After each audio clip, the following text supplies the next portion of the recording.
D'abord, c'est une chance pour la ville du port et en même temps, j'ai envie de dire, c'est naturel compte tenu de l'ensoleillement dont nous bénéficions chaque année. D'ailleurs, aujourd'hui, on voit bien que cet élément est majeur. Et puis surtout, ça s'inscrit dans une politique volontariste de la ville du port d'utiliser le soleil comme énergie propre.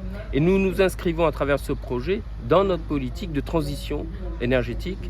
Et si nous n'avons pas compris l'urgence aujourd'hui de la transition énergétique, c'est que nous sommes à côté de l'avenir de l'humanité.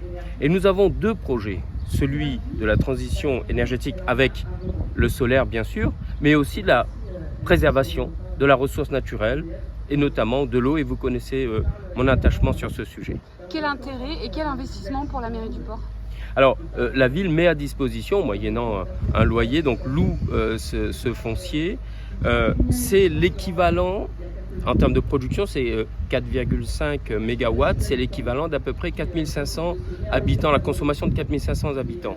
Donc, on ne va pas alimenter 4500 foyers, donc l'entreprise va revendre à EDF, mais quand on mesure l'équivalence, c'est à peu près un gros quartier comme le quartier Aris-Bellon SIDR. Donc c'est à peu près un quart de notre population, voire un peu plus même. Mais ce que je veux dire, c'est que nous avons là la possibilité de nous alimenter quand nous additionnons l'énergie solaire et l'énergie biomasse liquéfiée. Nous avons là le pied dans la transition énergétique qui est déjà bien avancée chez nous. Super, merci beaucoup monsieur le maire.